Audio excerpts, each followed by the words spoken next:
Good morning. I am showing you the front cover of this book, and I'm wondering if anybody can name what this animal is. I hope you tried. This is a seahorse. They live in shallow, that means low, salt water. And the best habitat or home for them has lots of things for seahorses to wrap their tails around. And the moving water helps bring prey or food close enough for seahorses to suck it up like a vacuum.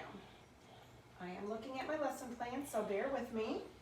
Seahorses eat very small animals in the ocean, and that's called zooplankton.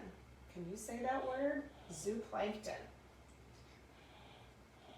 The fish fathers care for their eggs, so their dads care for the eggs.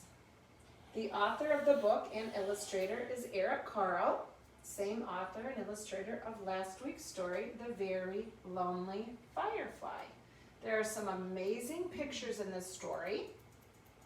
We're going to talk a little bit about camouflaging, which the seahorse does. He hides and he blends in things so nothing else tries to eat him or her. And we're going to do some fun activities to go along with the book this week. Eric Carle is the author and illustrator of Mr. Seahorse.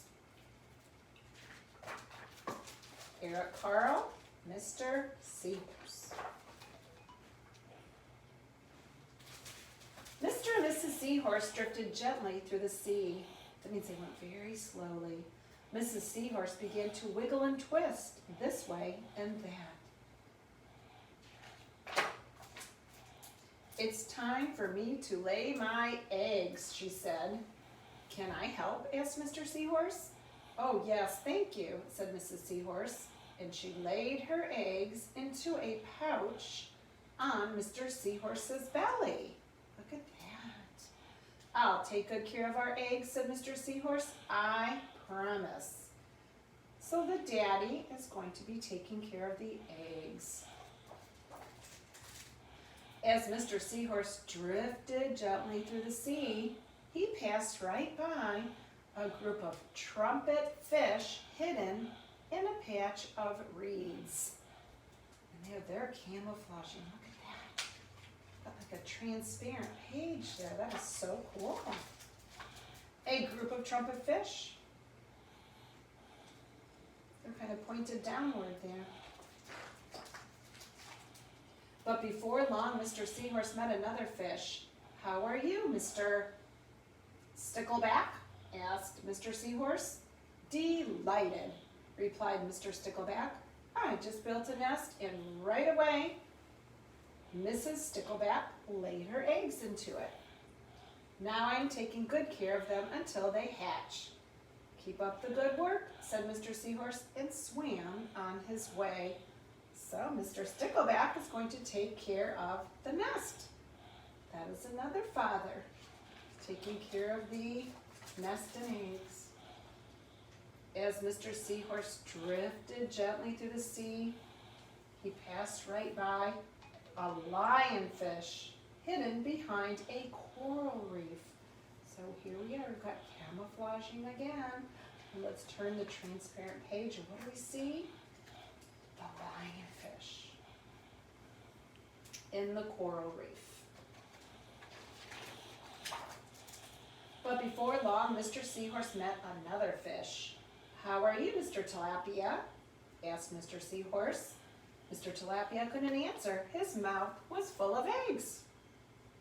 Look, another daddy taking care of the eggs. I know," said Mr. Seahorse. "Mrs. Tilapia laid her eggs. Now you are taking good care of them until they hatch." Mr. Tilapia nodded his head. You all can nod your head because his mouth is full of eggs. "You must be very happy," said Mr. Seahorse, and swam on his way.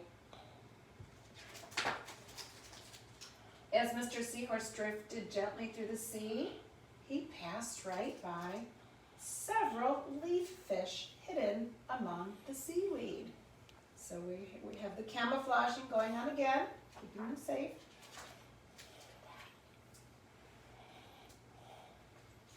Those are called leaf fish. They do kind of look like a leaf.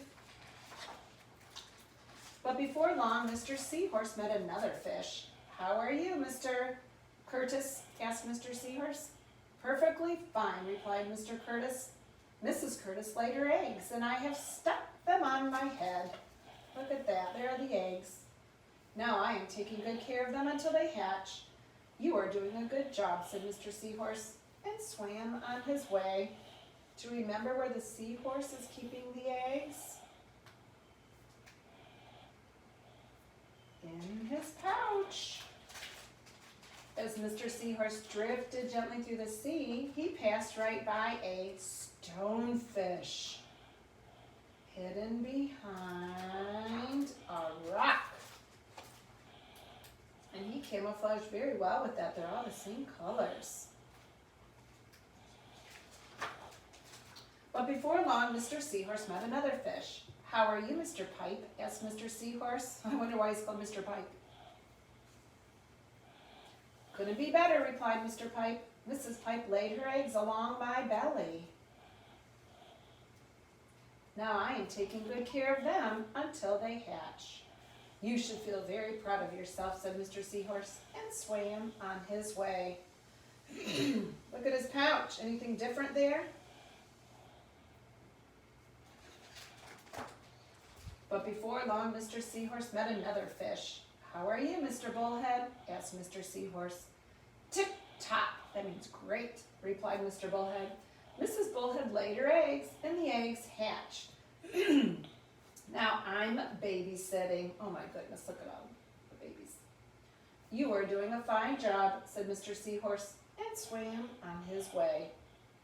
Boy, a lot of daddies taking care of eggs in this story. And all the beautiful pictures and beautiful colors. The time had come for the seahorse babies to be born. Mr. Seahorse wiggled and twisted this way and that. At last the babies tumbled from Mr. Seahorse's pouch and swam away.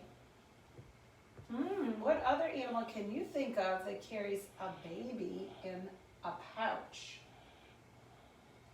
One baby turned around and tried to come back into the pouch. "Oh no," said Mr. Seahorse. "I do love you, but now you are ready to be on your own."